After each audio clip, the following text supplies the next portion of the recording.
सर्वधी साक्षिभूतं भावातीतं त्रिगुणरहितं सद्गुरुं तं नमामि।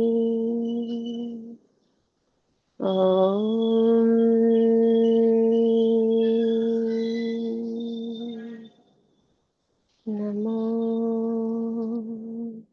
ब्रह्मादिभ्यो ब्रह्मविद्या साम्प्रदाय कर्तृभ्यो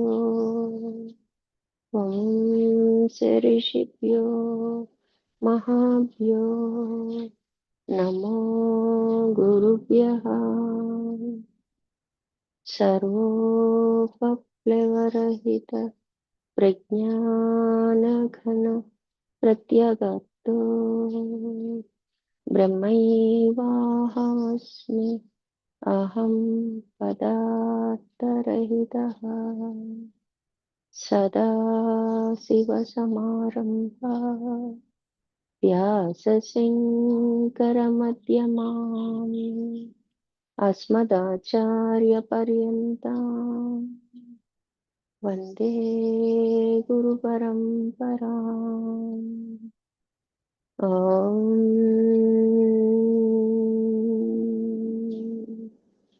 सहना भवतु सहनौ भुनक्तु सह वीर्यं करवावहै तेजस्विनावधीतमस्तु मा विद्विषावहै। ॐ तत्सत्। ॐ शान्ति शान्ति शान्तिः। हरिः ओम्। श्रीगुरुभ्यो नमः। हरिः ओम्। हरिः ओम् సోమవారం అందరికీ హరి ఓం అమ్మ.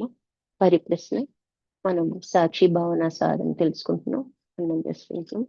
ఈ రోజు కాండూరి జానకిరామ శాస్త్రి గారని ఆత్మారామంలో ఈ సాక్షి భావం గురించి మన నిత్య జీవితంలో జరిగే సాధారణ విషయాల్లో ఎలా ఉండాలని తేలిగ్గా అర్థమయ్యేలాగా వివరించారు.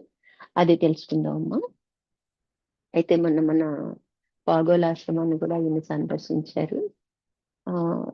అయితే ముందుగా యోగ వాసిష్టంలో ఈయన మనకు ఒక సంకల్పం గురించి చెప్తున్నారు. మన సంకల్పం చేతన పుట్టిన అవిద్య మన సంకల్పం చేతనే అణుగును. అయితే మనం ఈ సృష్టి అంతా కూడా ఎలా ఏర్పడింది, మన దేహాలతో సహా అంతా కూడా మన భావనే, అంటే మన సంకల్పంతోనే. ఎందుకంటే బ్రహ్మమై ఉండి మనం ఏం చేసాం, ఒక్కడగా ఉన్న నేను అనేకం కావాలని కోరుకున్నాడు, అనేక అనుభవాలు ఆశపడ్డాడు. అందుకని తాను సృష్టించిన వాటిలోనే తాను ప్రవేశించాడు. కాబట్టి అతని సంకల్పమే అతని ఇన్ని జీవులుగా మనం వెస్టిగా జీవుడిగా చెప్పుకుంటాం అన్నమాట. అయితే మన సంకల్పంతో ఇంకా మనం ఈ జీవ జగత్తుని ఇంకా ఇంకా ఎస్టాబ్లిష్ చేసేసి ఇంకా ఇంకా ఇరుక్కుపోయి చివరికి ఒకానొక దశలో మనకి విరక్తి అనేది ఆటోమేటిక్ గా కలిగిద్ది అనమాట. తద్వారా మనం ఏంటి, ఎందుకు వచ్చాము, ఎప్పుడు ఇదేనా జీవితం అనే ప్రశ్నలతో మళ్ళీ మన స్వస్థితిని చేరుకునే ప్రయత్నమే ఈ సాధన అంతా కూడా అనమాట. కాబట్టి పురుష ప్రయత్న బలము చేత భోగేచ్ఛన సమూలంగా నిర్మించాలి. అయితే ఏంటి, ఇక్కడ మనము జీవుడిగా ఎప్పుడైతే పుట్టామో అన్ని ఈ సంసార గొడవలే అన్ని రకాలుగా మనము చూసుకుంటున్నాం అన్నమాట. ఒక్క నిమిషం.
హరి ఓం అండి. అయితే కావున మన ఈ సంకల్పం మనస్సు చేత సంకల్పం వలన ఏర్పడిన ఈ సృష్టిని మళ్ళీ మన సంకల్ప బలంతోనే దీన్ని రద్దు చేసుకోగలుగుతాం. ఎలా అంటే పురుష ప్రయత్న బలం చేత మనము అనుభవించేదంతా కూడా భోగెచ్చగా చెప్పుకుంటాం అన్నమాట. ఈ ప్రయత్నము ఈ పురుష ప్రయత్నం అంటే ప్రయత్నించి పోగొట్టుకోవాలన్నమాట. మనం ఇది సంకల్పం అనవసరంగా చేసుకున్నాము అని మరో సంకల్పం పెట్టుకోవాలన్నమాట. ఈ భోగేచ్ఛను నేను సంపూర్ణంగా వదిలేస్తున్నాను. ఈ సంసారాన్ని వదిలేస్తున్నాను అని పురుష ప్రయత్నము అంటే ప్రయత్నించి పోగొట్టుకోవటం అన్నమాట. సమూలంగా నిర్మూలించవలను. దాని చేత మనస్సు నశిస్తుంది. అన్నిటికీ కారణం మనస్సే కదండి. ఆలోచన అన్నా, సంకల్పం అన్నా, అన్నిటికీ సుఖదుఖాలు అనుభవించాలన్నా, అన్నిటికీ మన మనసే మనకి అడ్డుగా నిలుస్తుంటది అనమాట. కాబట్టి ఎప్పుడైతే ఈ భోగేచ్ఛను పక్కకు పెడతామో మనసు సైలెంట్ అయిపోతుంది అనమాట. మనసు నశిస్తుంది. అప్పుడేమైద్ది మనలో ఉన్న అవిద్య కూడా పోతుందన్నమాట. నీవు కాని దేహమందు అభిమానము నుంచి అజ్ఞాని వలె ఏల చదువు మనకి దుఃఖమే అజ్ఞానం అని చెప్తారనమాట. ఈ దేహం నిజంగా ఉందండి. ఈ దేహానికి సంబంధించిన వాటి గురించి ఎందుకు ఊరికే పరుగులు తీస్తాం? ఎందుకు ఊరికే ఏడుస్తాము? నాది కాదు కదా! దేహము నాదైనప్పటికీ నేను దేహాన్ని కాదు. నేను దీనికి ఆధారమైన దాన్ని కదా! అప్పుడు దుఃఖం ఎందుకొస్తుంది? అది అజ్ఞానమే కదా! అని గ్రహించాలన్నమాట. కాని దేహమందు అభిమానం ఉంచి అజ్ఞాని వల్ల ఏల ఏడ్చెదవు సర్వము సంకల్పమయమే. అంతా కూడా సంకల్పంతోనే వచ్చింది. కావున జ్ఞానవంతుడివై సంసారమై మగు సంకల్పాన్ని విడువు. తెలివి తెచ్చుకొని నువ్వు ఈ సంకల్పాన్ని వదిలిపెట్టేయి. భోగించాలి అనే సంకల్పాన్ని, అనుభవించాలి అనే సంకల్పాన్ని వదిలిపెట్టేసేయి. మరో సంకల్పం ద్వారా అన్నమాట. నీవు చేతనా స్వరూపుడవు. దేహము శూన్యము, జ్ఞాన శూన్యము కావున అన్ని విధముల నీకు విరుద్ధముగా ఉన్న దేహముతో ఏమి సంబంధం కలదు? అన్ని మనం ఎలా తెలుసుకోవాలి పరమాత్మ లక్షణాలంటే మనం ఎలా ఎలా జీవిస్తున్నాం దానికి క్వైట్ ఆపోజిట్ అన్నమాట. అలా పరమాత్మ అన్నమాట. మనం ఊరికే కదిలిపోతుంటాం. పరమాత్మ స్థిరంగా ఉంటాడు. అట్లా చాలా లక్షణాలు మనం వికారాలు చెందుతుంటాం. నిర్వికారి. మనం పరిమితంగా ఉన్నాం. ఆయన అనంతంగా ఉన్నాడు. ఇట్లా అన్ని విధాల మనకి పూర్తి విరుద్ధంగా ఉన్నదన్నమాట. ఎందుకు ఇలాంటి దేహంతో నువ్వెందుకు సంబంధం కలిగి ఉన్నావు అని వశిష్ఠుల వారు మనకి చెప్తున్నారన్నమాట. ఇట్లు సంబంధం లేని దేహము కొరకై నీవు ఏల కష్టపడవలెను. మరి కష్టమేగా మనం చేసే వ్యవహారం అంతా. ఇప్పుడు మనం అనుకుంటా ఉండి సాధన కష్టపడి నేను సాధన చేస్తున్నాను. ఇన్నేళ్ల నుంచి నేను జ్ఞాన మార్గంలో ఉన్నాను. నేను చాలా కష్టపడిపోతున్నాను అనుకుంటున్నాం. నిజానికి కష్టమే ఉందండి. భావనలోనే కదా మనం మార్చుకోవాల్సింది. అదే శరీరంగా అనుకోండి ఎన్ని కష్టాలు పడుతున్నాం. వంట చేయాలి, బయటికెళ్ళాలి, ఇది చేయాలి, అది చేయాలి అన్ని వ్యవహారాలే కదా! ప్రతి ఆలోచనని ఇంప్లిమెంట్ చేయాలి. అంటే ఇంద్రియాలతో పని. అంటే కష్టమే అన్నమాట. కరెక్ట్‌గా ఆలోచిస్తే ఏది కష్టం? అనవసరంగా కష్టపడుతున్నావు. లేని దాని గురించి, నువ్వు కల్పించిన దాని గురించి ఇంకా కల్పించి, కల్పించి కష్టపడుతున్నావు. కాబట్టి ఈ దేహం గురించి నువ్వు కష్టపడనే అక్కర్లేదు అని యోగ వాసిష్టంలో తెలియచెప్తున్నారండి. ఇప్పుడు బ్యాక్ టు ద సాక్షి అన్నమాట. సాక్షి భావన సాధన గురించి ఈ గురువుగారు ఏం చెప్తున్నారు అంటే విన్న వాళ్ళందరూ మనం నిన్నటి వరకు చాలా విన్నాం. సాక్షి అంటే ఏంటో, అంటే ఎలా ఉండాలి అతను?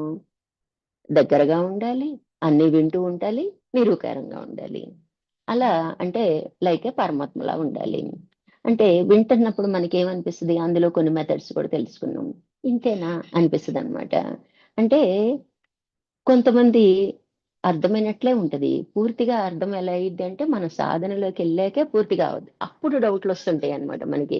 ఎప్పుడైతే మొదలుపెడతామో ఇది ఇదేనా? మనం అనుకున్నది కరెక్టేనా? ఇలా ఉండటం నిజమేనా? అని మనకే తెలుస్తూ ఉంటదన్నమాట.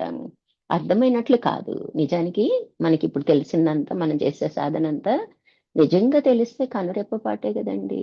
మరి ఎందుకు ఇన్ని సంవత్సరాలు పడుతున్నాయంటే, నిజంగా అర్థం కాలేదని అర్థం అన్నమాట. సాక్షి విషయం అభ్యసిస్తున్న కొద్దీ క్రమక్రమంగా మరింత లోతుగా, మరింత స్పష్టంగా అవగాహనకు వస్తూ ఉంటుంది. అర్థమైంది. ఇది ఇంతే అన్నట్లు కాదనమాట. ఒకసారి మనకు అర్థమైపోయింది అనుకుంటే ఇది ఇంతే అని కాదనమాట. చేస్తున్న కొద్దీ అందులో సూక్ష్మత మనకి గూడా పెరుగుతూ ఉంటదనమాట. ఎంత తెలివితేటలు, బుద్ధి సూక్ష్మత లేకపోయినా అండి, పదే పదే చేసేటప్పుడు దాన్ని మెలుకువ తెలుస్తదనమాట. ఈజీగా వెళ్ళిపోగలుగుతాం అనమాట. కాబట్టి రోజులు గడుస్తున్న కొద్దీ అవగాహన పెరుగుతుంది. అంటే రోజులు గడిస్తే అవగాహన రాదండి. మనం చేస్తుంటే అవగాహన పెరిగిద్దనమాట. మధ్యలో అప్పుడప్పుడు ఇదా ఇప్పుడు తెలిసిందే అనిపిస్తదనమాట. అప్పుడెప్పుడో విన్నది మనకి అప్పుడు అర్థమైనట్లే ఉంటది. ఆచరణలోకొచ్చేటప్పటికి డౌట్‌ఫుల్‌గా చేస్తూ ఉంటాం. కరెక్ట్‌గా సాక్షిగా నిలబడినప్పుడు, ఆహా! ఇదా నాకర్థమైంది ఇప్పుడు. ఇప్పుడు నేను పట్టుకున్నాను ఆ పాయింటు అని మనకనిపిస్తూ ఉంటదనమాట. క్రమ సాధనలో గూడా అనేక సాధనలు మనకు తెలుసు. ప్రతి సాధనలో గూడా ఇదే అభిప్రాయం వస్తదండి. కనుక సాక్షి అనే విషయం సాధన మొదటి నుండి చివరి వరకు మనకు పనికి వచ్చేదే. అయితే మనం మోక్షం పొందే వరకు కూడా మనకి ఈ సాక్షి సాధన అనేది ఉపయోగపడేదే. కొన్ని సాధనలు కొంతవరకు పనికొస్తాయి. కొన్ని సాధనలు మధ్యలో ఆగిపోయి దాన్ని ఇంప్లిమెంట్ చేసుకుంటూ ఉంటాం. కానీ సాక్షిగా మటికి చివరి వరకు. ఎందుకంటే అది పరమాత్మ లక్షణం కాబట్టి. అవగాహన మరింత పెరుగుతూ, హాయి మరింత పెరుగుతుంటే అభివృద్ధి కలుగుతూ ఉన్నట్లు. ఎప్పుడైతే ఒక వ్యవహారం కష్టతరమైనది, లేకపోతే ఒక పెద్ద వెంచర్ అండి. ఆహ్, మనం చేశామనుకోండి, మామూలుగా అయితే అబ్బా! ఎంత కష్టపడాను. మంచిదొచ్చి తీసుకుందామంటే ఒక పెళ్లి ఈవెంట్ చేశాము. మనకేమిస్తదంటే ఎంత కష్టపడ్డామో గదా! అనిపిస్తది. సాక్షిగా చేశామనుకోండి, ఆ! అయిపోయిందా ఎలా జరిగిందో ఆ పరమాత్మ ఆ ఈశ్వరుడు అనుగ్రహంతో జరిగిపోయిందని సంతోషంగా అంటాం అనమాట. ఓహో! మనం కష్టపడిపోయి పరుగులు తీసాం, ఇది కొనేసాం, అది కొనేసాం, ఇటెళ్ళాం, ఇంత కష్టపడ్డాం, అంత కష్టపడ్డాం. అయేమీ అనిపించవనమాట. అప్పుడు నిజమైన సాక్షిత్వం ఉన్నట్లనమాట. అంటే మనకి ఎండ్ రిజల్ట్ ఏంటంటే హాయిని కలిగించిందా ఒక వ్యవహారం చేసినప్పుడు, అంటే నువ్వు సాక్షిగా ఉన్నావు. కష్టం తెలిసిందా జీవభావంతో చేసావనమాట. ఇట్లా మనము ఆ రిజల్ట్‌ని బట్టి మనం సాక్షిగా ఉన్నామా లేదా అని మనకే తెలిసిపోతూ ఉంటదనమాట. ఇప్పుడు మనకి తెలుస్తదండి. మనం ఏదో అనుకుంటాం. మనం పరబ్రహ్మ స్వరూపం. ఉన్నది బ్రహ్మమే. అంటే నేను కూడా బ్రహ్మనే. అన్నంతలా అయిపోతామా అండి? మనకి తెలుసు గదా! అంటే ఎలా ఉంటే తెలుస్తది? మనకి కోపతాపాలు అలాగే ఉన్నాయి. మనసన్న తర్వాత శోకము. ఇవి కంపల్సరీ వస్తుంటాయి. అప్పుడు సాక్షిగా ఎలా ఉన్నట్లు? బ్రహ్మంగా ఎలా ఉన్నట్లు? కాదు గదా! కనీసం ఈశ్వరుడిగా గూడా లేమనమాట. అది మనకే తెలుస్తా ఉంటది. పైకి మాట్లాడుతున్నా మనకి తెలుస్తానే ఉంటది. అట్లాగే సాక్షి సాధన నేను సాధన చేస్తున్నాను. నేను సాక్షిగా ఉన్నానన్నా కూడా మనము ఆ కష్ట సుఖాలు మనకు తెలుస్తున్నాయి అంటే ఎక్కడో లోపం ఉంది. హాయిగా ముగిచ్చేసాము అనుకున్నాం అనుకోండి. అంటే సాక్షిగా ఉన్నాం అన్నర్థం అనమాట. అలా వేజేరు వేసుకోమని చెప్తున్నారనమాట. మొట్టమొదట సాక్షి అంటే బయట ఎన్ని వస్తువులున్నాయి. వీటిని నేను చూస్తున్నాను. కనుక సాక్షిని అనుకుంటాం. ఓహో! ఇంతేనా అని కూడా అనిపిస్తుంది. సాక్షిగా ఉండమ్మా కనిపించే ప్రతి దానికి యదృశ్యం తన్నాస్యం. కాబట్టి ఏది శాశ్వతం కాదు కాబట్టి నువ్వు చూచేవాడిగా ఉండు. నువ్వు సాక్షిగా ఉండు. వేటి పట్ల వికారం చెందక. వేటి పట్ల తర్జన భర్జన ఉండదు. వాదోపవాదాలు అస్సలొద్దు. జ్ఞాన మార్గంలో వాదన అనే దానికే తావులేదండి. మనకి 100% తెలిసి ఎదుటి వాళ్ళు బ్లంట్‌గా చెప్పినా గూడా ఒక నమస్కారం పెట్టి నాకింతే తెలుసు బాబు. మా గురువుగారు ఇదే చెప్పారు అని పక్కకి రాగలగాలి. అలా కాదు నాకు 100% తెలుసు గదా! అని వాదన మొదలు పెట్టుకున్నాం అనుకోండి అది జ్ఞాన మార్గానికి పనికిరాదనమాట.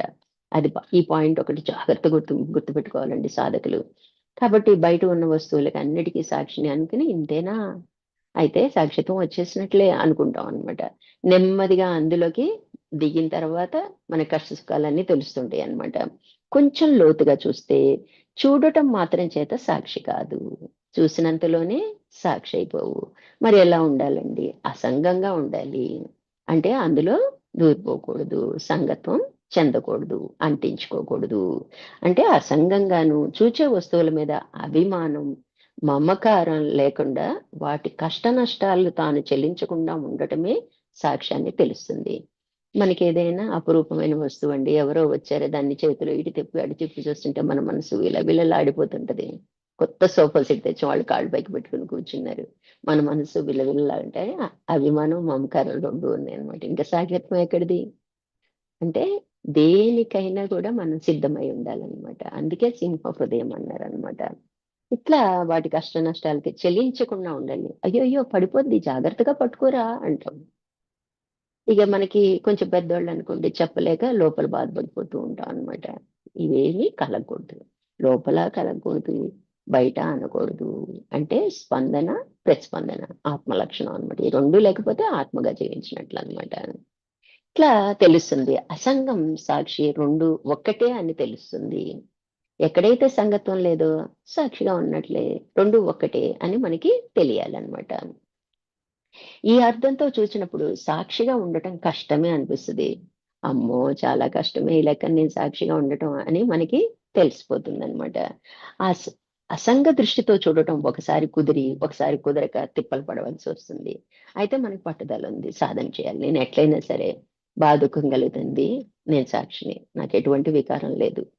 నాకు దుఃఖం లేదు. దుఃఖం అంటేనే అజ్ఞానం కదా! ఎందుకు దుఃఖం వస్తుంది అని ఆపుకోగలుగుతాం అనమాట. అలాగే ఈ వస్తువుల పట్ల అభిమానం, మమకారం ఏదైనా వచ్చింది. దాని టైం అయిపోతే అదెళ్ళిపోద్ది. నేనే శాశ్వతం కాదు అన్నట్లు మనం సంగత్వం చెందకుండా దాన్ని చూస్తూ ఉండగలిగితే, సరే కోరి తెచ్చుకున్నాం ఓకే.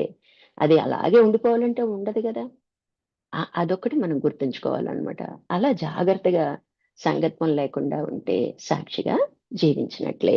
నేను సాక్షిగా ఒక్కోసారి ఉండగలుగుతున్నాను, ఒక్కోసారి ఉండలేకపోతున్నాం. అంతే గదండీ సాధనలో. ఒకసారి 9, 9 ఉంటామండి. పదోది ఒక గట్టి విషయం పడింది. ఉండలేం. జారిపోయాం అనుకుంటాం అన్నమాట.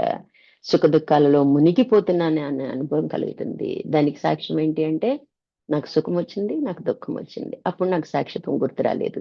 అంటే సాధన మనం ఆపామన్నమాట. అట్లా మనకి రెండో దశకొచ్చేటప్పటికి అంటే దానిలో ఇన్వాల్వ్‌మెంట్ అయ్యేటప్పటికి మనకి కష్ట నష్టాలనేవి మనకి తోస్తూ ఉంటాయన్నమాట. అప్పుడు శిష్యుడు అంటున్నారు.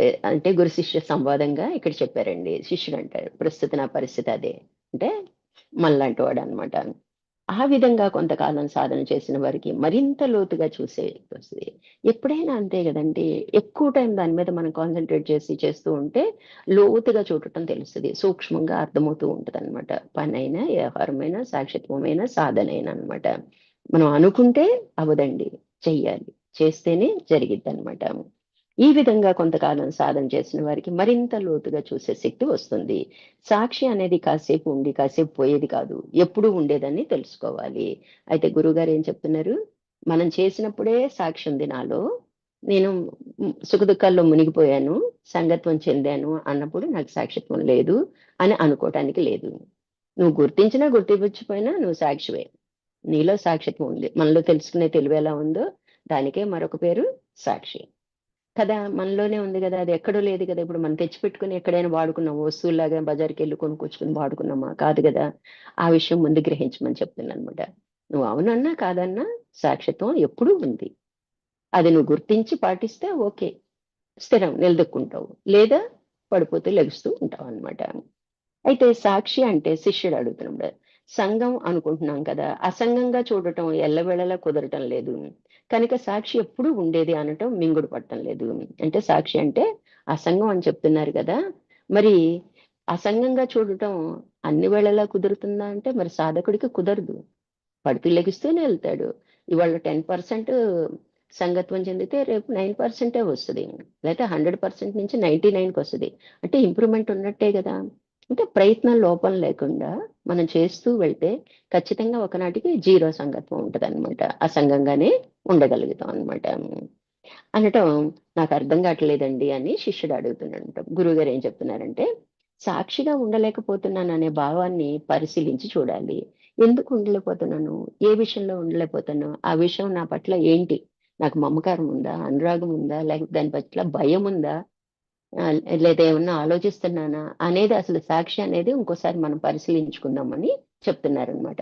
అప్పుడే శుద్ధ జ్ఞానం, అసలైన జ్ఞానం బయటపడుతుంది. ఎప్పుడైతే ఏ సందర్భాల్లో మనం ఉండలేకపోతున్నాము అన్నది ఈ సాక్షిత్వాన్ని కొద్దిగా పరిశీలించినట్లయితే, మనలో నెమ్మదిగా తెలుసుకునే తెలివి బయటకొస్తుందనమాట. ఎప్పుడైనా అంతే గదండీ! మన తెలివితేటలు వాడితేనే అది ఇంప్రూవ్ అయితాయి. ఇప్పుడు మనం పెద్ద పెద్ద చదువులు చదివేసుకున్నామండి. అయి వాడకపోతే అసలు సబ్జెక్ట్ పేర్లు గూడా గుర్తుండవు కదా! ఏదైనా సరే వచ్చు నాకు ఈ పనొచ్చు. ఈలోపు నేను దాని పట్ల నేను వ్యవహరిస్తున్నాననుకోండి, ఓ 10 సంవత్సరాలు దాని గురించి చేయటం మానేశాననుకోండి, మళ్ళీ కొత్తగానే అనిపిస్తదనమాట. ఇట్లా జ్ఞానం గూడా అంతే అనమాట. ముందు పరిశీలిస్తే అప్పుడు మనలోని శుద్ధ జ్ఞానం బయటకొస్తూ ఉంటదనమాట. అసలైన జ్ఞానం బయటపడుతుంది. విచారించుదాం. సాక్షి ఉండలేక సంగం పొంది సుఖదుఖాలు కలిగిన సమయంలో ఏం జరిగింది? ఏదో జరిగింది. ఆ విషయం అంతా తర్వాత గుర్తుకు వస్తుంది. మొత్తం పరిస్థితినప్పుడు సాక్షిగా చూడగలమా? జరిగిపోయిందండి ఒక విషయం. శుభ్రంగా ఇన్వాల్వ్ అయిపోయాను, దుఃఖించాను, సుఖించాను. ఆ పని జరిగిపోయింది. ఏదో జరిగింది. రెండిట్లో ఒక రిజల్ట్ మనం పొందేసాం. పూర్తిగా సాక్షిత్వం మనకు గుర్తు రాలేదు. తర్వాత ఉండగలమా అని ప్రశ్నిస్తున్నారనమాట. చూడగలమని చెప్తున్నాడు శిష్యుడు. అంటే అవగాహన అయిందనమాట శిష్యుడికి. ఎలాగో మళ్ళీ గురువుగారు మనకి వివరిస్తున్నారు. సరే, ఒక ప్రశ్న. అప్పుడు జరిగిన పరిస్థితిని ఇప్పుడు ఎలా గుర్తించావు? అప్పుడెప్పుడో ఒక విషయం జరిగిపోయిందండి. అప్పుడు బాగా దుఃఖపడ్డాను. లేదా అప్పుడు బాగా సంతోషపడ్డాను. సాక్షిగా చూడలేకపోయాను. అంటే సంతోషంలో సంగత్వం చెందాను. దుఃఖంలో సంగత్వం చెందాను. మొత్తానికి రెండిట్లో ఒకటి జరిగిపోయింది. ఇప్పుడు ఇప్పుడు ఎలా చూడగలుగుతున్నావు అని అడుగుతున్నారనమాట. అప్పుడు తనకు అంటింది అనుకున్న పరిస్థితిని ఇప్పుడు తనకు అంటలేదు అన్నట్లుగా ఎలా చూడగలుగుతున్నావు? ఇప్పుడు అంటింది అంటే సంగత్వం చెందాము. తాదాప్యత చెందాము. ఇప్పుడు ఒక 10 రోజులయిపోయిందండి. అంత భారం ఉండదుగా ఇప్పుడు. దుఃఖం కూడా రాదు. తలుచుకుంటాం, బాధ అనిపిస్తది కదా! ఇప్పుడెలా చూడగలిగాం? కొంతమందికి అది కూడా ఉండదు. అబ్బో! అప్పుడు చాలా బ్యాడ్ డేస్, చాలా బ్యాడ్ జరిగిపోయిందని చాలా సింపుల్‌గా, క్యాజువల్‌గా చెప్పగలుగుతాం. అంటే ఎలా ఉన్నావు? 10 రోజుల క్రితం జరిగిన దాన్ని ఇప్పుడు ఇంత క్యాజువల్‌గా ఎలా ఉండగలుగుతున్నావు? నిజంగా సంగత్వం చెందితే ఇప్పుడు కూడా దుఃఖం రావాలిగా. ఎందుచేత అని గురువుగారు ఒకసారి పరిశీలించమంటున్నారనమాట. అప్పుడు ఆ పరిస్థితి ఇప్పుడు లేదు గదా! జ్ఞాపకాలు మాత్రమే కదా! అంటున్నాడనమాట. జ్ఞాపకాలు ఎక్కువ బాధించవు కదా మనకి. కనుక అంత సుఖదుఖాలు లేకుండా చూడగలుగుతాం. అప్పుడు పొలో పొలో పొలో పొలోమని వెయిట్ చేసినోళ్ళము. ఇప్పుడు ఆ బాధగా ఒక విషయం చెప్తామనమాట. అప్పుడింత ఈ ఇన్సిడెంట్ జరిగింది. ఇట్లా అనిపించింది అని. అప్పుడున్న దుఃఖం ఇప్పుడు లేదు కనుక. అది కేవలం జ్ఞాపకమే కనుక అని శిష్యుడు అనాలిసిస్ చేసి చెప్తున్నాడనమాట. ఇప్పుడు గురువుగారు దాన్ని వివరిస్తున్నారనమాట. ఆ పరిస్థితిలో ఆ పరిస్థితిని చూచినవాడు, ఆ పరిస్థితి వల్ల కలత చెందినవాడు, సంఘం చెందినవాడు ఇప్పుడు ఏమీ లేదన్నట్లుగా చూడగలుగుతున్నాడు అంటే ఏం తెలుస్తుంది? అప్పుడు కూడా నిజమైన సంఘం కలగలేదని. కొద్దిసేపు సంఘం దుఃఖం కలిగినట్లు భ్రమ కలిగిందని. మళ్ళీ మామూలుగా అసంగంగా చూడగలిగిన స్థితి వచ్చిందని తెలుస్తుంది. అంటే ఏంటండి? కేవలం భ్రమ, భ్రాంతులే మన జీవితానికి అడ్డనమాట. అంటే అప్పుడు గూడా నిజంగా సంగత్వం చెందల. సంగత్వం చెందినట్లు దుఃఖం కలిగినట్లు భ్రమపడ్డాను. ఇప్పుడేదో దూర దేశాల్లో ఉంటారండి. ఏదో మనకి బాధనిపించింది. కాంటాక్ట్ లేదు. మన పిల్లలే అనుకుందాం. భయంతో దుఃఖం కలుగుతా ఉంటది. తర్వాత ఐ యామ్ సేఫ్ మమ్మీ అని పెడతాడు. అంటే అప్పుడేమైద్ది? భ్రమ పడ్డాం గదా! అలాగే బయటికెళ్ళిన పిల్లలు రాలేదనో, భర్త రాలేదనో, కంగారు పడిపోయి, హైరాణ పడిపోయి అయి కూడా భ్రమ కలిగినట్లేగా ఏదో జరిగిపోయిందని. ఇది కూడా అలాంటి భ్రమే.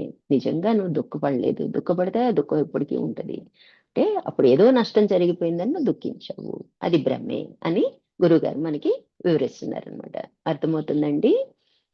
భ్రమ కలిగింది. మళ్ళీ మామూలుగా అసంగంగా చూడగలిగిన స్థితి వచ్చింది. ఇప్పుడు 10 రోజుల తర్వాత లేతే నెక్స్ట్ డేనే లేతే నెక్స్ట్ అవర్‌లోనే తెలుస్తుంది. వేదాంత జ్ఞానంలో చిత్రమంతా ఇక్కడే ఉంది. సూక్ష్మంగా గ్రహించాలి. కాసేపు సంగం కలిగింది, మళ్ళీ పోయింది. అంటే అది నిజమైన సంగత్వం కాదు. భ్రమ మాత్రమే. కనుకనే ఆత్మ నిత్యం శుద్ధం అన్నారు. కనుక సాక్షి ఎప్పుడూ మారని స్వరూపం. సాక్షి ఎప్పుడు కూడా మారదనమాట. ఎప్పుడూ ఒక్క రీతిగానే ఉంటది. ఒకసారి మనం తీసుకుంటాము, ఒకసారి తీసుకోలేకపోతున్నాం అనమాట. అయితే కొన్ని సమయాల్లో స్పష్టంగా ప్రకాశించదు. అంటే స్పష్టంగా తెలియపడదనమాట మనకి. తెలియకపోవటం వలన అది అస్పష్టంగా ఉండటం వలన దుఃఖం కలిగిందనో, సుఖం కలిగిందనో మనం ఫీల్ అయిపోతూ ఉంటాం అనమాట. అంటే ఎప్పుడూ దుఃఖం ఉండదు, ఎప్పుడూ సుఖం ఉండదు. అంటే తత్కాలవత్ భ్రాంతికి లోనయ్యాం. భ్రమకు లోనయ్యాం. తాడు, పాము ఎగ్జాంపుల్ చెప్తారు. మసక చీకటిగా ఉంది. తాడుని చూసి పాము. ఆ కాలంలో ఏమైంది మనకి? భ్రమ పడ్డాము పామని. ఈ దుఃఖం గూడా, సుఖం గూడా అలాంటివే అండి. మన జీవితాల్లో మనమే లేమండి. మనమే కల్పితమండి. ఈ సృష్టంతా కల్పితమేనండి. సంకల్పం మాత్రంతో వచ్చిందండి. నిజంగా లేదండి. మాయ కారణమండి. మరి ఎందుకండి ఇంత హైరాణ పడుతున్నాం? తెలిసి తెలిసి మనం ఊబిలో దిగిపోతున్నాం కదా! సంసారం అనే కూపంలో కూరుకుపోతున్నాం తెలిసినా గూడా. ఇది ఎంత ఎక్కువ విచారణ చేసుకుంటే అంత తొందరగా బయటపడతాం. కదా! అలాగే అనిపిస్తుంది గదా మనకి. అందుకని కొన్ని సమయాల్లో ఏమైంది సాక్షి ఎప్పుడూ ఉంటది. కానీ స్పష్టంగా ప్రకాశించదు. అంటే స్పష్టంగా తెలియబడదు. స్పష్టంగా ప్రకాశించకపోయినా అది ఆ సమయంలో కూడా ఉందనే అనుకోవాలి. ఎందుకనుకోవాలి? దానికి రుజువేంటంటే, మనం ఇంకా జీవించే ఉన్నాం. దాని ఆధారంగానే మనం కదులుతున్నాం. దాని ఆధారంగానే ఆలోచిస్తున్నాం. దాని ఆధారంగానే వ్యవహరిస్తున్నాం. సర్వ వ్యవహారాలు, సర్వ సంకల్పాలు, సర్వ ఆలోచనలన్నీ కూడా దాని ఆధారమే. కాదంటారా? అంతే కదా, అదైతే ఒప్పుకుంటాం కదా మనం. కాబట్టి ఇక్కడ ఏం చెప్తున్నారండి, ఇది మళ్ళీ ఒకసారి మనం వేదాంత జ్ఞానంలో చిత్రమంతా ఇక్కడే ఉంది. సూక్ష్మంగా గ్రహించాలి. కాసేపు సంఘం కలిగింది, మళ్ళీ పోయింది, అంటే అది నిజమైన సంఘం కాదు, భ్రమ మాత్రమే. కనుకనే ఆత్మ నిత్యం శుద్ధం అన్నారు. కనుక సాక్షి ఎప్పుడూ మారని స్వరూపం, ఎప్పుడూ మార్పు లేదు. అయితే కొన్ని సమయాల్లో స్పష్టంగా ప్రకాశించదు. స్పష్టంగా ప్రకాశించకపోయినా అది ఆ సమయంలో కూడా ఉన్నదనే అనుకోవాలి. అయ్యా క్షమించండి, ఒక సందేహం ఉంది. ఆత్మ శుద్ధ చైతన్యం ఎప్పుడూ ఉన్నదని అనిపిస్తుంది, కానీ అసంగంగా చూసే సాక్షి స్వరూపం మాత్రం ఎప్పుడూ ఉండదనిపిస్తుందండి. మళ్ళీ ఈయన ఒక డౌట్ అడిగారనమాట శిష్యుడు. సరే, చైతన్యం ఉంది, ఆత్మ ఉంది, ఈ మనుగడకి కారణం అదే అని నాకు అర్థమవుతుందండి. కానీ సాక్షిత్వం మటుకి ఎప్పుడూ ఉందని అనిపించట్లేదండి అంటే, మనం ప్రయత్నించి చూస్తే ఉంటది, లేకపోతే లేదు కదా. దానికి గురువుగారు ఏం చెప్తున్నారంటే, సాక్షి కూడా ఎప్పుడూ ఉన్నదే. అదే కదా ఇప్పుడు నిరూపించింది. నిరూపణ సరే అనుభవంలో తెలుస్తదా? ఇప్పుడు మన ప్రాబ్లం అంతా అంతే గదండీ. మన అనుభవం మనకి తెలియదు. ఆత్మ ఉందని తెలుసు, ఉన్నది బ్రహ్మమే తెలుసు, ఇది మాయ కారణంగా ఈ సృష్టి అంతా ఉంది, సుఖదుఖాలన్నీ లీలా మాత్రమని తెలుసు. కానీ అనుభవంలోకి రావట్లేదంటే లోపల ఇంకా ఎక్కడో భ్రమభ్రాంతులకి లోనవుతున్నాం అన్నమాట. ఎలా తెలుస్తుంది అంటే, గురుగారు ఏం చెప్తున్నారంటే, ఎప్పుడు ఉన్నదని గుర్తించటమే. కొత్తగా తయారు చేసేది ఏమి లేదు. అదే మన ప్రస్తుత సాధన. కొంత వివరంగా చూద్దాం. ఎప్పుడు ఉంది సాక్షి. ఆత్మ ఉంది అంటే సాక్షి కూడా ఉన్నట్లే అన్నమాట. ఎప్పుడు ఉంది. కొంత సాధనతో మనం ఏం చేస్తున్నాము, నిరూపించుకుంటున్నాం, అనుభవానికి తెచ్చుకుంటున్నాం అన్నమాట. బయట వస్తువులు మనకి ఏ వికారం కలిగించనివి కనిపించినప్పుడు వాటికి నేను సాక్షిని అనుకోవడం మొదటి దశ. ఇంట్లో 100 వస్తువులు ఉంటాయండి, ఏదో ఒక వస్తువు దగ్గర మనం కదులుతాం. మిగతా అన్ని వస్తువులు మనని వికారం చెందాం కదా. అది మొదటి దశలో మనం నేను సాక్షినే, కనిపించే వాటన్నిటికీ సాక్షిని అని ప్రతి పేరు చెప్పుకుంటూ తిరుగుతాం. చెట్టు పుట్ట కొండ అన్ని మనుషులు అన్ని మనం అనుకుంటూ ఉంటాం అనమాట. బయట వస్తువులు పరిస్థితులు లోలోన సంకల్పాలు వికారాన్ని కలిగిస్తున్నప్పుడు, ఈ వికారం నాకు కాదు, నేను సాక్షిని కదా, నాకు అంటటం లేదు కదా అని సమాధానం చెప్పుకుంటూ సాక్షిని నిలుపుకుంటూ ఉండే ప్రయత్నం రెండో దశ. అయితే సాధన మనం మొదలు పెట్టిన తర్వాత పట్టుదల వచ్చేసిందండి. మనం బాగా విన్నాం. ఇంత చిన్న సాధన మనం గెలవలేకపోతే ఎలాగా, ఇది కూడా చేయలేకపోతే ఎలాగని మనకు పట్టుదల వచ్చింది. కనిపించే వాటి అన్నిటికీ సాక్ష్యం అసంతృప్తి, ఇది కాదు ఇంకేదో ఉంది, నాకైనా కూడా వికారాలు కలుగుతున్నాయని.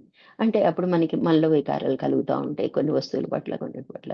అప్పుడు ఏమనుకుంటాం, వికారం కలుగుతుంది, నేను సాక్షిని కదా, నాకు వికారం లేదు కదా అని దాన్ని నుంచి బయటపడే ప్రయత్నం సాధన చేస్తాం అనమాట. అంటే మరింత లోతుగా మన ప్రయత్నం సాగుతుంది. అప్పుడేమైంది, ఒకానొక టైంలో సాక్షిగా ఉంటాం, ఒకానొక టైంలో పడిపోతూ ఉంటాం. అయినా సరే తిరిగి ప్రయత్నం చేస్తూ ఉంటాం అనమాట. ఆ పట్టుదలతో మనం ముందుకు వెళ్తా ఉంటాం అనమాట. మూడో దశకు వచ్చేటప్పుడు ఏమైంది, ప్రస్తుతం ప్రత్యేకంగా చెప్పదలుచుకున్నది, వికారం కలుగుతున్నది, వికారం పోతే సాక్షిని అనటం మానుకొని, వికారం కలుగుతున్నది కానీ నాకు కాదు. అంతే కదా మనకి. ఇక్కడ ప్రస్తుతం ప్రత్యేకంగా చెప్పదలుచుకున్నది, వికారం కలుగుతున్నది, వికారం పోతే సాక్షిని అనటం మానుకుని, వికారం కలుగుతుంది కానీ నాకు కాదు. కలిగితే కలగని, నాకంటదు. వికారం ఉంటే ఉందన్న విషయానికి సాక్షిని, లేకపోతే లేదన్న విషయానికి సాక్షిని. అట్లాగే నేను వికారం పొందుతున్నాననే నేనుకు, అంటే భోక్తకు. వికారం ఎవరికొస్తదండి? అనుభవించేవాడు ఉంటేనే కదా. భోక్తకి సాక్షిని అనే దృష్టిలోకి పోవటం మరింత అభివృద్ధి సాధన. అయితే ఇక్కడేమి మనం సాక్షిత్వం కాదు, సాధనతో మనం మభ్యపెడుతున్నాం అన్నమాట. కలిగితే కలగని, అది మనసు పని కదా, నాకేం కాదు, దానికి కూడా నేను సాక్షినే అని మనం ఏం చేస్తున్నామంటే ఒక మెట్టు దాన్ని సర్ప్లస్ చేయడానికి ప్రయత్నిస్తాం అనమాట. ఇంకొద్దిగా అభివృద్ధి సాధిస్తాం అనమాట సాక్షిత్వంలో. అంటే మరవకుండా మనము పట్టుకుంటున్నాం అనమాట. ప్రతి సందర్భంలో, ప్రతి విషయంలో వికారం కలిగిందే, నేను సాక్షిత్వం పోగొట్టుకున్నానే అని రెండో దశలో బాధపడిన మన బాధని మూడో దశకు వచ్చేటప్పటికి, పొందితే పొందని, వికారం పొందితే పొందని, దానికి కూడా నేను సాక్షినే, పొందకపోతే పొందని దానికి సాక్షినే అని ఏం చేస్తున్నాం, ఇంకొద్దిగా గుర్తు తెచ్చుకునే ప్రయత్నం చేస్తున్నాం అనమాట. ఇంకొద్దిగా సాధనలోకి మునుగుతున్నాం, సాక్షిత్వంలోకి అన్నమాట. అయ్యా వికారం నాకు కాదు, నేను సాక్షినని ఎంతగా సాధన చేస్తున్నా ఇంకా వికారం కలుగుతుంది. అయితే ఏంటి మనం ఏమనుకున్నాం, ఈ దేహానికి సంబంధించిన ఈ వికారాలన్నీ, ఈ మనసు చేసే ఆలోచనలన్నీ, ఈ శోకమోహాలన్నీ మనసువే కదా, నేను మనసుని కాదు కదా, నేను ఆత్మని కదా అని సాధన చేస్తున్నాను. అయినా దుఃఖమాగిద్దా, సుఖమాగిద్దా? లైఫ్ లో వస్తానే ఉంటాయిగా, రోజు మొత్తంలో ఏదో సందర్భంలో వస్తున్నాయి. ఎందుకంటే ఒక మంచి కాఫీ తాగిన ఆహాహా అనుకుంటాం. ఇట్లా మనకి సుఖ దుఃఖాలు అనేవి మాంటలేదుగా. సుఖమైన దుఃఖమైన వికారమే కదా, కదిలేమంటే రజోగుణం వికారం కిందే లెక్కడతాం అనమాట. ఇలా అనుకుంటున్నా కూడా నాకు వికారం కలుగుతుందండి అని శిష్యుడు ప్రశ్నిస్తున్నాడు అనమాట. అంటే సాధన చేయటం అంటే ఆ మాటల్ని జపం చేయటం కాదు, ఉన్న యథార్థాన్ని గుర్తించడానికి పరిశీలన, చురుకైన చూపు కావాలి. ఈ ప్రశ్నను కొద్దిగా విచారించుకుందాం. అయితే ఎందుకంట అంటే మాటలు జపం చేస్తున్నాం అనమాట. నాకు వికారం కలిగింది ఎందుకంటే గురుగారు చెప్పారు కదా, వికారం కలిగితే వికారం కలిగిన దానికి నేను సాక్షిని, కలగకపోతే కలగని దానికి సాక్షిని. అంటే ఏంటి, ఇవి మాటలేగా. నిజంగా ఆ సిచ్యువేషన్ లో సాక్షిత్వం లేదు కదా, మనం చూపించగలిగామా? చూపిస్తే దుఃఖం రాదు, ఆనందం కలిగిద్ది. కానీ ప్రయత్నిస్తున్నాం అనమాట. ఇక్కడ కూడా మనం దాని నుంచి బయటపడే ప్రయత్నంలో మూడో దశలో చేరుకున్నాం అనమాట. అప్పుడు అయినా కూడా మాటలతో జపం కాదు, ఇంకొద్దిగా పర్సనల్ గా చూద్దాం, అప్పుడు మనకి తెలుస్తుంది అని చెప్తున్నారు అనమాట. సాధన చేయటం అంటే ఆ మాటల్ని జపం చేయటం కాదు, ఉన్న యథార్థాన్ని గుర్తించడానికి పరిశీలన, చురుకైన చూపు కావాలి. ఈ ప్రశ్నను కొద్దిగా విచారిద్దాం. ఎట్లా చెప్తారంటే అండి, మనము ఒక పని చేసే ముందు సాధక బాధకాలు తెలుసు మనకి. ఈ పని చేయటం వలన రిజల్ట్ మంచి రావచ్చు, చెడు రావచ్చు. ఆ తెలిసినప్పుడు ఇప్పుడు డాక్టర్‌నే ఎగ్జాంపుల్‌గా చెప్తారు. పెద్ద స్వామి వారు చెప్తారు. ఒక డాక్టర్ ఆపరేషన్ చేయాలండి. ఆ బ్లడ్ ఎక్కువ పోతుంది. తెలుసు బ్లడ్ పోతుందని తెలుసు. అంటే ముందుగా రిజల్ట్ తెలుసు. అప్పుడేం చేస్తారు? సాధ్యమైనంతగా తక్కువ పోయే విధంగా ముందుగానే తెలుసు కాబట్టి చేస్తారు. బ్లడ్ చూడంగానే కంగారు పడిపోయి వికారం చెందే పరిస్థితిలో డాక్టర్ ఉంటే పేషెంట్ ఎవరు బతకరు కదా! అట్లా మనకి మన ఈ పని చేస్తున్నాం, దీని రిజల్ట్ ఇదైనా రావచ్చు, ఇదైనా రావచ్చు అన్నప్పుడు సాక్షిత్వం అనేది నిలబెట్టుకోవడానికి ఉంటదనమాట. తెలిసిందేగా ఇంక బాధెందుకు అనిపిస్తదనమాట. మంచి రావచ్చు, చెడు రావచ్చు అనుకున్నాం. చెడొచ్చిందనుకోండి, తెలుసుగా ఇలా అయినా వస్తది, ఇలా అయినా వస్తదని ముందే అనుకున్నాంగా అని దుఃఖం పొందకపోవడం అనమాట. అది సాక్షిత్వం నిలిచిపోవడం అనమాట. అలాగే ఇక్కడ నేను సాక్షిని, అయినా వికారం కలుగుతున్నదే అనటంలో సాక్షి సాధన చేస్తున్నట్లు కనబడుతుంది. అంటే సాధనే, తప్పనిసరిగా ఇది సాధనే అలా కనిపిస్తుంది. కానీ అందులో ఒక పొరపాటుంది. సరైన సాక్షిభావం కలిగితే, ఇంకా వికారం కలుగుతున్నదే, సాక్షిగా ఉండలేకపోతున్నానే అనే భావం కలగకూడదు. పొరపాటు ఏంటి అంటే, ఇంకా సాధన సంపూర్ణం కాలేదు, సాక్షిత్వం సంపూర్ణంగా నిలబెట్టుకోవట్లేదు అంటానికి అర్థం ఏంటంటే, నేను సాక్షిగా ఉన్నాను, వికారం చెందే ఆ విషయానికి సాక్షిగా ఉన్నాను, ఇది మనసు పని, ఇది శరీరం పని అనుకున్నప్పుడు కూడా వికారం కరుగుతుంటే ఇంకా నువ్వు నిలబడలేదని అర్థం అని చెప్తున్నారు. అంటే ఆనందం కలిగిందనుకోండి, అప్పుడు సాక్షిగా ఉన్నట్లనమాట. నిజమైన అవగాహన ఇలా ఉంటుంది. వికారం మనసుది, ఆ వికారానికి భోక్తకు నేను సాక్షిని. అప్పుడేం చేస్తాం, ఇంకొంచెం బలంగా అనుకుంటాం. అంటే దుఃఖం కలిగేటప్పుడే మనకి ఆహా! నాలో బయటకొస్తుంది, దుఃఖం బయటకొస్తుంది. నాలో పలానా వ్యక్తి మనం చూస్తుంటాం చూడండి, వ్యవహరించేటప్పుడు, మాట్లాడేటప్పుడు కోపం. నాలో కోపం బయటకొస్తుంది, వికారం చెందుతుంది. దీనికి కూడా నేను సాక్షినే అన్నది ఇంకొక మెట్టు మనము ముందుకెళ్తాం అన్నమాట.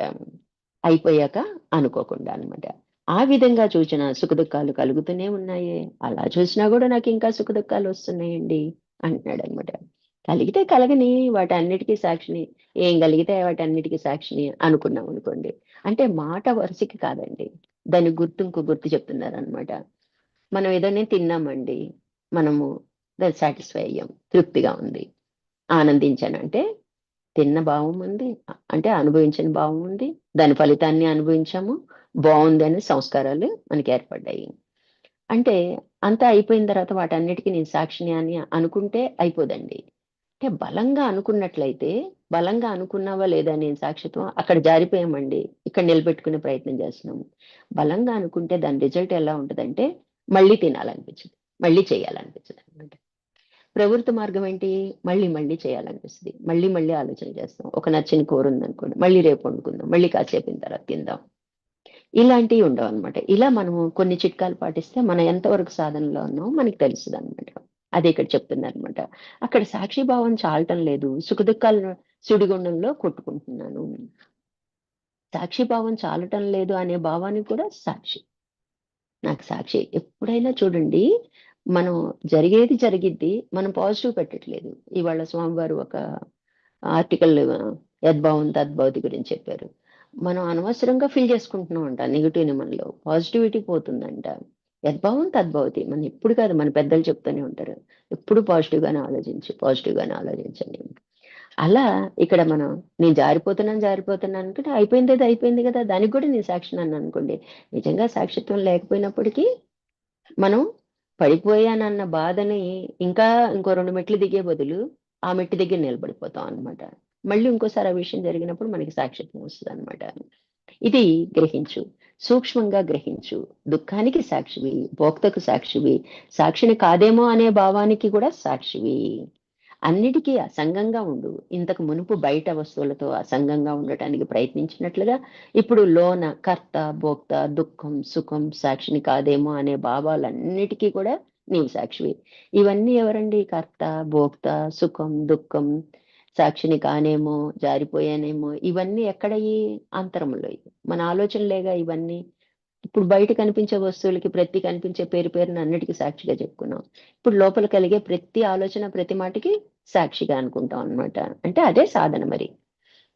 కాదేమో అనే భావాలన్నిటికీ సాక్షి. వాటిని అసంగంగా చూడు. చూడటానికి ప్రయత్నించు. అది నిజమే అని గ్రహించు. నిజంగా బాగా అబ్జర్వ్ చేస్తే అండి, ఖచ్చితంగా నిలబడతాం అన్నమాట. అప్పుడు ఆ సంగత్వం అనేది వస్తది. ఓహ్! ఇంతే గదా! అనిపిస్తదనమాట. ఏదో అంటారు చూడండి, తేలికైపోయింది మనసు ఆ విషయం వినంగానే. ఏదో తర్జన భర్జన పడుతున్నామండి. అమ్మ దేవుడిలా వచ్చి మంచి మాట నా చెవులో అమృతంలా పోసావు అంటాం. అంటే ఏమైంది? అక్కడ ఏమీ జరగలేదు. మన ఊహాపోహలకే, మన లోపల భావాలకే మనం దుఃఖపడటం, భోగించడం అన్నీ జరిగిపోతున్నాయి. చెవిలో పడంగానే ఏమైంది? అక్కడ మార్పు ఏమీ జరగలేదు. ఉన్నది నిజమే ఇదని తెలిసింది. ఎంత తేలికైపోయింది. అదే సాక్షి భావన. ఎందుకు అంటే ఈ సృష్టే మాయ. ఈ శరీరమే మాయ. శరీరమే మాయనప్పుడు శరీరంతో చేసే వ్యవహారాలు నిజమా అండి? అవి కూడా మాయే. కాబట్టి సాక్షిత్వాన్ని అట్లా నిలబెట్టుకోవచ్చనమాట. ఈ విధంగా బయట వస్తువులే కాకుండా లోపల భావాలు కూడా ఏం తోచినా అది ఒక ఆలోచనే. అది సంకల్పమే. నేను అసంగం, సాక్షి అనే దృష్టితో చూడటమే ప్రస్తుత సాధన. మన మూడవ దశ. రెండో దశలో పడుతూ లెగుస్తూ వచ్చాం. 3 దశలో పడిపోయినా సరే నాదే పై చెయ్యి అన్నట్టు నేను సాక్షిననే అనుకుంటున్నాను. జరిగిపోయిన వాటికి కూడా సాక్షిని అనుకుంటున్నాం. అంటే పట్టుదలగా ఉన్నామని అర్థం అన్నమాట. అట్లా చేయగా చేయగా అవును నేను సాక్షిని. తోచబడే సంకల్పాలన్నిటికీ నేను సాక్షిని. నేను వేరు అనే అనుభవంలో గ్రహించగలుగుతాము. ఇది చాలా గొప్ప విషయం.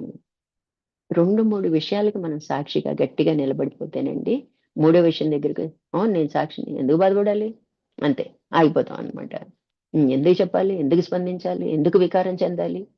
మనకు లోపల నుంచి మనకే వచ్చేస్తదన్నమాట సపోర్టు. అప్పుడు నిజంగా మనం పురోగతి సాధించినట్లయిద్దనమాట. చూడండి నెమ్మది నెమ్మదిగా మనం ఎలా ఇన్వాల్వ్ అవుతున్నాం. అంటే ప్రయత్న లోపం ఉండకూడదండి. అనుకుంటే కాదనమాట. గ్రహిస్తూ ఉండాలనమాట. సూక్ష్మంగా గ్రహిస్తూ ఉండాలనమాట. అప్పుడే మనము ముందుకు వెళ్ళగలుగుతాం అనమాట. అయితే మరింత లోతుగా పోవచ్చు. దానికన్నా ఇంకా లోతుగా వెళ్ళొచ్చంట. నేను సాక్షిని అనేది ఒక భావం, ఒక సాధన. అది ఒక రకమైన అహంకారమే. మళ్ళీ చూడండి ఎక్కడికి తీసుకొచ్చారు. అంటే ఎంత తగ్గించుకున్నా ఎక్కడో ఒక చోట మిగిలే ఉంటది. ఇప్పుడు నేను వెస్ట్‌గా వెళ్ళిపోయానండి. నా వెస్ట్‌గా అహంకారాన్ని ఈశ్వరుని పెట్టుకున్నా. అన్నిటికి ఈశ్వరుడే ఆధారం. ఆయనే కర్త, భోక్త. నా కర్మఫలాలన్నీ ఆయనే ఇస్తాడు. ఆయనే నడిపించేవాడు. అన్నీ మొదట ఏం చేస్తా? నన్ను నేను రద్దు చేసుకోవడానికి అహంకారాన్ని ఈశ్వరుడిగా పెట్టుకున్నాం. పోనీ బ్రహ్మం అయ్యాము. సమిష్టికెళ్ళేటప్పటికి బ్రహ్మం అయ్యాం. అప్పుడు ఇంకో అహంకారం వచ్చింది. దైవీ అహం వచ్చేసిందనమాట. అలాగే నేను సాక్షిని, నేను సాక్షిని అంటే ఇక్కడ నేను పోవట్లేదుగా. అంటే సాక్షిత్వం నేచురల్‌గా వస్తే ఇవేమీ అనుకోకుండా సాక్షిగా నిలబడిపోతాం అనమాట. అసంగంగా ఉండిపోతాం అనమాట. నేను సాక్షిని, నాకు ఈ వికారం కలుగుతుంది. ఇది నేను కాదు. ఈ దేహానికి సంబంధించింది. ఇవన్నిట్లో కూడా ఇంకా అహంకారం ఉందని చెప్తున్నారనమాట. అది ఎప్పుడు తెలుస్తది? మూడో దశకొచ్చాక తెలుస్తదనమాట. అంతఃకరణ పనియే అనిపిస్తుంది. ఎవరు మాట్లాడుతున్నారు నేను సాక్షినని? నిజంగా ఆత్మ మాట్లాడిద్దా? మాట్లాడదు గదా! అది అనుభవంలో ఉంటే అలా ఉంటాము. ఇప్పుడేం చేస్తున్నాం? అలా ఉండే ప్రయత్నం చేస్తున్నాము. ప్రయత్నం ఎవరిది? అహంకారంది. నేనది. దానికి అహంకారం. వెస్ట్ అనేటప్పటికి అహంకారం అని చెప్తాం అనమాట. కాబట్టి అది ఒక రకమైన అహంకారమే. అంతఃకరణ పనే అనిపిస్తుందనమాట. ఇంకా విశేషం ఏంటంటే, నేను సాక్షిని నాకేమి అంటదు అనుకునే సాధనను కూడా గ్రహించగలిగే సాక్ష్యం ఉంది. ఇప్పుడు నేను సాక్షిని అన్నదానికి సాక్షిగా ఉండగలుగుతాను గదా! నేను సాక్షిని అన్నదానికి సాక్షి కూడా ఉండగలుగుతాం. ఎందుకంటే మనం ఎంత దూరం ఊహించుకోగలమో అంత దూరం ఊహించుకోగలుగుతాం అన్నమాట. అంటే ఇది అంతఃకరణ పనే, ఇది అహంకారం పనే అని నేను దానికి గూడా సాక్షినే అంటే, దానికి కూడా సాక్షినే అంటే నేను అందులో గూడా ఉందిగా. అట్లా మనకి చాలా సూక్ష్మం ఇంకా ఎళ్ళే కొద్దీ అసలైన అనుభవం అనేది తెలియబడుతదనమాట. దృఢమైన భావం ఏర్పడితే కొంత నిశ్చలత హాయిగా తోస్తుంది. అప్పుడుకి తగ్గుతాం అనమాట. ఆ పైన ఇంకా అంటాం చూడండి. మనం ఇది కాదని ఎళ్ళినట్లు ఇంకా సాక్షిని, దానికి గూడా సాక్షిని అంటే ఒక స్థిరత్వం ఏర్పడిద్దనమాట. నిశ్చలత ఏర్పడిద్ది. అంటే వికారం చెందమనమాట. అప్పుడు హాయి తోస్తుంది. ఇంకా చూస్తే ఆ నిశ్చలతను కూడా చూడగలిగే మరింత నిశ్చల సాక్ష్యం ఉందనిపిస్తది. అమ్మా! నేను ప్రశాంతంగా ఉన్నానని చూసేది గూడా ఒకటుంటదిగా. దానికి కూడా సాక్షిని అని తెలియబడిద్దనమాట. ఈ రకమైన భావం కలిగిన మనకు తెలియబడేది. ఏదైనా మనకి తెలియబడుతుందంటే ఆ పైది మన లక్ష్యం అని గ్రహించాలండి. అంతే గదా! అందుకే అచలం పెట్టారు. అచలం ఇంక తెలియబడటానికి ఏముండదనమాట. ఉన్నదేదో ఉంటదనమాట. పరబ్రహ్మ నిర్ణయం వరకు మనకి తెలియబడతానే ఉంటది. అందుకే అచలాన్ని తీసుకొచ్చారనమాట. అన్నిటికి సాక్షి. సాక్షి అనే భావనకు సాక్షి. సాక్షికి మరో సాక్షి. దానికి మరో సాక్షి. ఈ విధంగా మనసులో సందేహం కలుగుతుంది. తర్కంలో దీనికి సమాధానం లేదు. కానీ పరిశీలన, అనుభవంలో ఈ భావాలను, ప్రశ్నలు అన్నిటినీ కలిపి చూస్తూ ఉంటే అసంగంగా వీటన్నిటికీ నేను వేరు అన్న దృష్టితో చూస్తూ ఉంటే ఏ భావన లేక అన్ని భావనలు ఉన్న అన్నిటికీ వేరుగా ఉండేటువంటి శుద్ధ చైతన్యం స్ఫురిస్తుంది.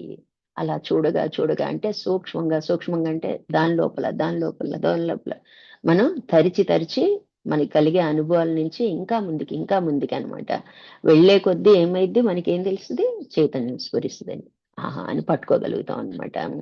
దానికి సాక్షి అని పేరు కూడా తగదు. చైతన్యానికి సాక్షి అంటానికి కూడా ఉండదనమాట. అదే భావాతీతము. ఇదంతా కూడా భావంతో పనే. ఎప్పుడైతే భావాతీత స్థితికి అంటే నాకు దుఃఖం కలుగుతుందని గాని, నాకు సుఖం కలుగుతుందని గాని, దీనికి సాక్షినని గాని, దానికి సాక్షినని గాని, నేను చూసేదాన్నని గాని, ఏ భావం కలగలేదండి. జరిగేది జరిగిపోతుంది. నా చేత చేయబడింది అన్నది కూడా లోపల మనకి కలగదు. అట్లా చేసుకెళ్ళిపోతాడు ఏదైనా సరే చూసుకొనని చూసేవాళ్ళు గుర్తిస్తారనమాట. అప్పుడు చైతన్య స్పర్శ మనకి తెలుస్తదనమాట. ఆ సాక్షి భావన పోతే భావాతీత స్థితికి వెళ్ళిపోతాం అనమాట. అంటే మనసనేది నశిస్తే కదా! మనసుంటే భావం ఉంటది కదా! కాబట్టి ఆ మనసు నశించినప్పుడే మనము అసలైన స్థితి చేరుకుంటాం అనమాట. అదే భావాతీతం. అదే నాలుగో దశ. మనం ఏ దశలో ఉన్నామో మనం చెక్ చేసుకొని సాధన మానకుండా ప్రయత్నం చేస్తా అంటే ఒకళ్ళకొక రోజు ముందొస్తది. ఒకళ్ళకొక రోజు తర్వాతొస్తది.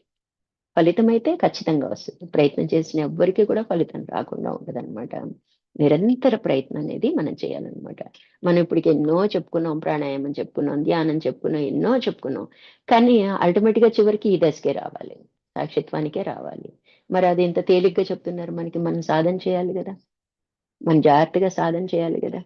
చేస్తే మనం ఏ దశ అన్నది మనం మొదటి దశ నుంచి రెండో దశకి, రెండో దశ నుంచి మూడో దశకి, నాలుగో దశకొస్తే 90% మనము ఫుల్‌ఫిల్ చేసినోళ్ళం అవుతాం అనమాట. అందుకని నిరంతర ప్రయత్నం అనేది మనం చేద్దామండి. హరి ఓం అండి. రేపు కంటిన్యూ చేద్దాం.